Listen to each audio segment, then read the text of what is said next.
Okay, good win for us. I thought, there were some things we did well. I love the fact that 0 turnovers the first half and only 3 the second half. So only having 3 total is a great stat. Love that Shaq and Diedrich combined 4 turnovers, 4 assists, no turnovers. Love that fact. I thought Sam Kraft really gave us good minutes. Markel Crawford had sprained his ankle, but I was able to get him back in, so that's a good sign. We got our butts kicked on the glass, which is not a good sign, but we did a better job on converting our second chance points on the offensive rebounds. This is our 8th of our 9th game that we shot under 40%. We've got to make shots. In that stretch of that second half there, we made those 2 threes. It's just such a difference of opening the lead, making threes, and thank goodness for our defense, which again did their job defensively, holding up 32% from the field and 30% from 3, and forcing them to 16 turnovers. That's why we won the game, because of we had 14 points off of their turnovers and 24 fast break points, and and if the way we're shooting it, we have to hang our hat on defense, and we got to hang our hat on free throw, getting to the free throw line and making free throws, and that's what we've done. But we've got to start shooting better. So, Diedrich Lawson, double-double. Really proud of him for that. And, overall, good win. And Thursday's game for Cincinnati is going to be just a dogfight. This league is very competitive. It's a very good basketball league. It's going to be just a battle. Every game is a battle in this league. I think with this league, everyone's going to kind of beat each other up. You could just see in these first couple weeks, I just saw where Temple had beaten Cincinnati in double overtime. So it's just it's a really good basketball league, and it just for media here and some local fans, especially local media, people just have to recognize that whether it's our league or basketball in general, that the parity out there is such that there's a lot of good players and a lot of good coaches, and it's very evenly spread out, and it's no different in this league, as this league is very competitive from top to bottom. Did you have any idea that Sam would be this good this quickly? Are you at all surprised that he's been this effective? Sam's goes back to my feeling on some of my philosophy shifts on recruiting, just having guys who've been around winning for perimeter players. Bigs, you're not, is not as much, because you got to get bigs and they're hard to get. But for perimeter players, I believe in having guys who've been around winning. I've really shifted into that. And Sam's a winner. He won in high school, and he's won, obviously in college with football. I mean, he's a winner. So he's a flat out winner, and I think that matters.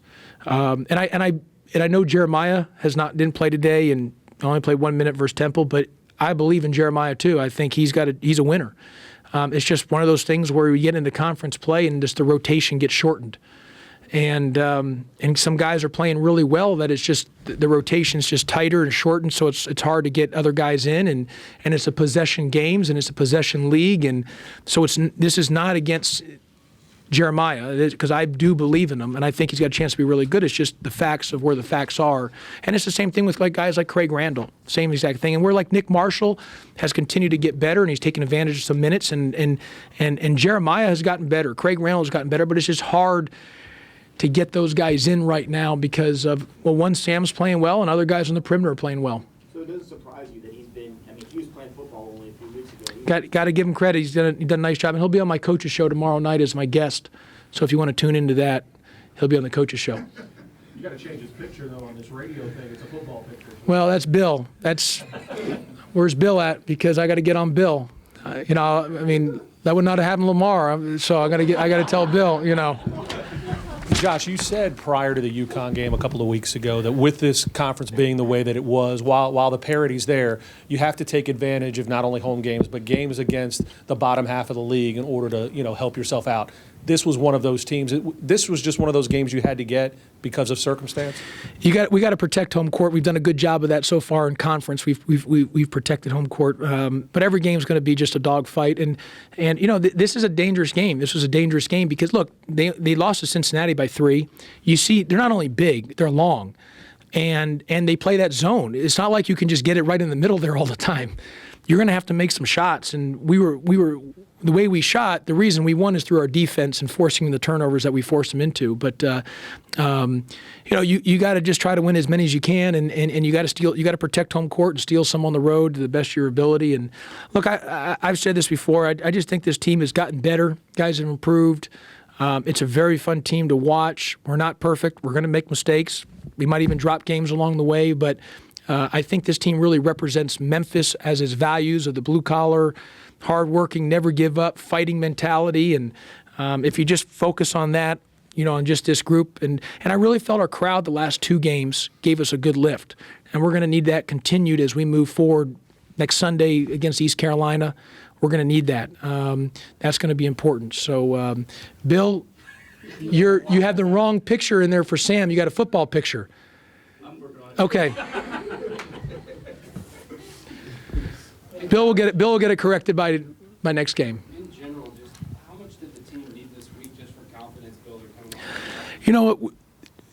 off? Kevin, we were banging on the door, knocking and banging on the door, and I think we were able to finally get through the door against Temple. We needed that.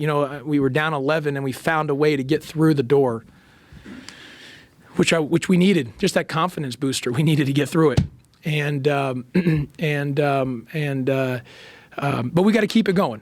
And as I talked to our guys about the one thing that we had not done well, besides shooting the ball, from field goal percentage shooting, we have not finished well. And today, this week, we finished. Now we got to keep that going. But Oklahoma, we didn't finish well.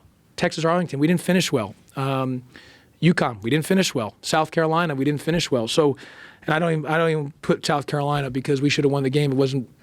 You guys already know how I feel on that. But everything else, we just did not finish well, and that bit us in the butt on some of those games. And so we talked about finishing. We've got to finish the job, and we did a good job of that this week.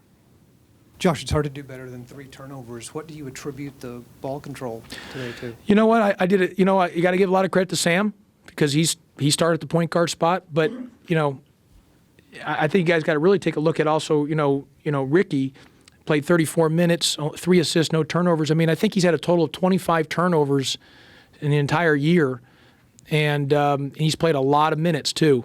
So he's done a good job of taking care of the ball. And Sam's done. Our guys. The biggest thing is why Shaq Goodwin had 0 and Dedrick Lawson. Our biggest problem is our bigs turning the ball over, and today they had 0 turnovers between those two. That's the biggest issue we've had in our turnovers is our bigs.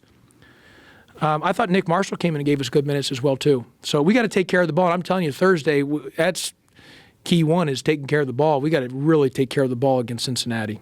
Josh, one more thing on Sam. You have all these freshmen here that are playing for the first time collegiate basketball, and they're going through their trials and tribulations. He, in essence, as a basketball player, is a freshman who's only played a few games.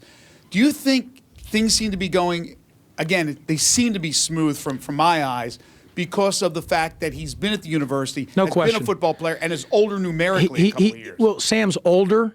He gets it. He's been in college. Those other guys don't know. They just don't know. And look, like I told you, I think Jeremiah is going to be really good. I got total belief in Jeremiah, and I got total belief in Craig Randall. It's just hard to get him in right now, and that's just the facts of it.